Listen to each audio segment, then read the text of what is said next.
Evening everyone, John JMC here. Some of you have seen that I've been working on this little O&K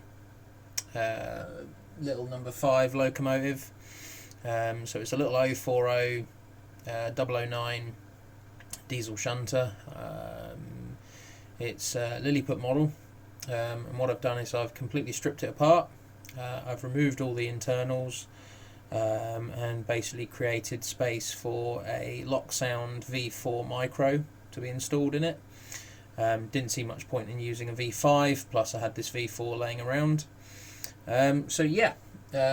What I've done is I've installed the sound decoder, a speaker, and a stay alive unit, which is the ESU stay alive unit. But what I've done is I've changed the standard caps out for some smaller 2.7 1 farad caps, and there's a pair of them in there in parallel, which works really well.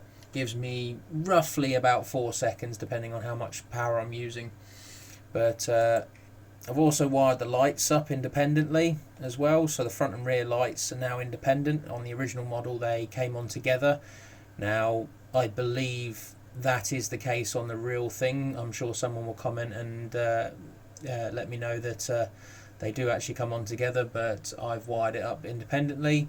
However, if I use my shunting key, I can then basically activate both lights together. The other thing I've also done is I've installed the beacon light back on it, and the beacon light, as you can see there, that's now completely independent as well. Instead of using the flasher from the PCB board that's on the unit itself, I've disabled that, and I've wired it onto the decoder, so the decoder now provides the rotary beacon flash. So what I'll do is I'll give it a quick start up. You can see there that I've mapped a dimmer control in, so when the loco starts or cranks, the lights dim to show the drain on the battery.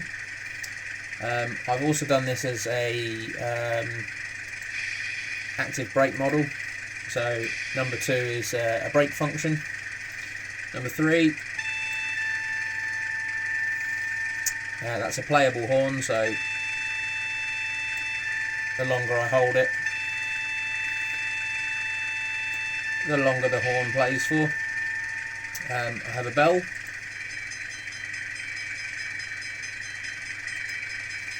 S5 is a coasting mode. F6 is the compressor.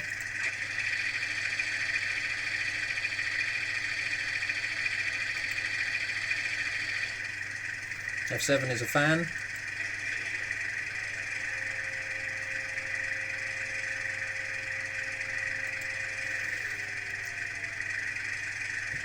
F8 is my beacon light, which is currently on, so we'll turn that off now. F9 I've done as a flange squirrel.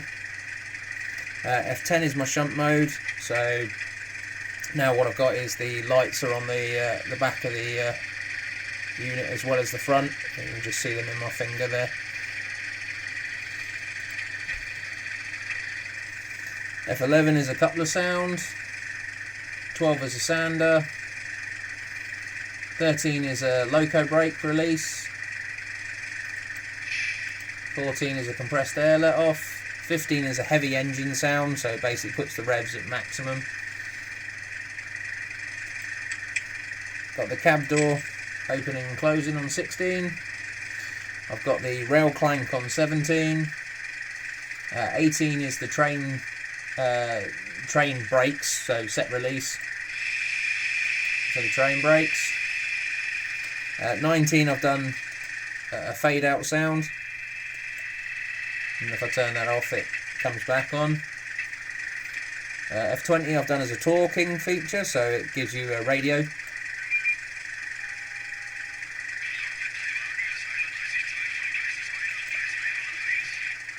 F21 is a torque 2, F22 is torque 3, F23 is torque 4, and then 24 is a guard's whistle as well.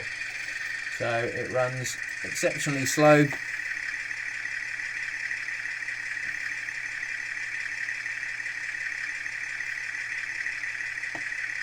And what I've done is I've speed mapped this, so it's a case of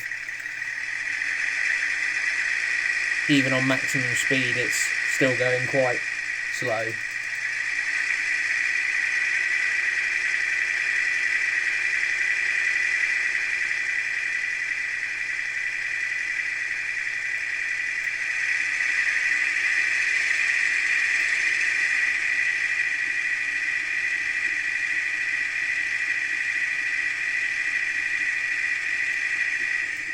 Drop the throttle to 0, and then you'll see the rods will slowly come to a stop, but if I wanted to stop quicker,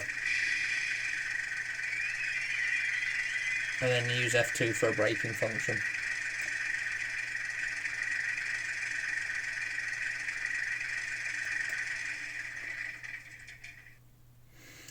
Hope you like it. I'll post some pictures up as well to show the install work.